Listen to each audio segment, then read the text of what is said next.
Hello, and welcome to December. It's almost Christmas. So I thought I would share with you a heartwarming Christmas tale from my from my life. And goes back to way back, early 70s. And my family had left East End Hamilton, where I'm from, where my books are set, where I grew up, all except for 6 months. My dad packed us up, put everything we owned in this trailer he had made. It was like the Grapes of Wrath, I'm not kidding.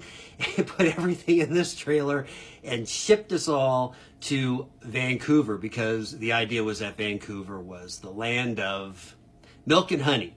Unfortunately, for us, it turned out to be the land of hemlock and toadstools.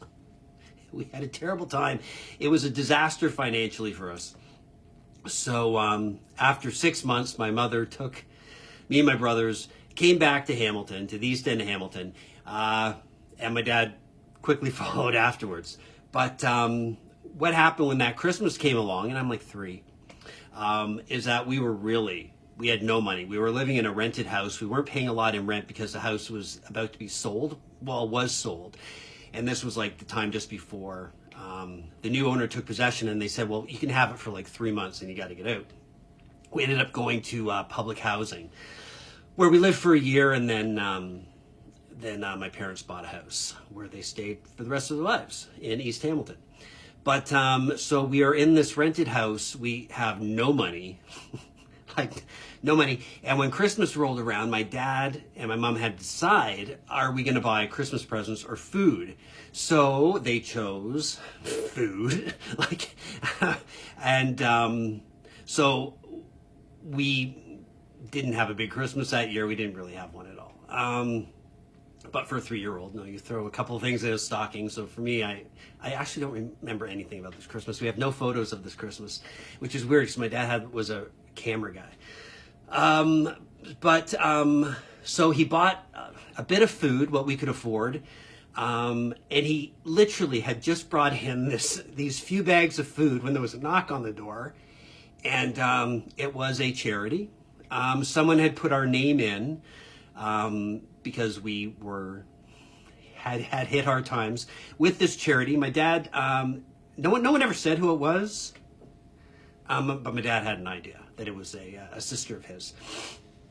And so this charity came in, and they just brought in bag after, like, I remember this, like they just brought in all this food. I'd never seen so much food before. They just kept bringing it into our little rented house in the East End of Hamilton.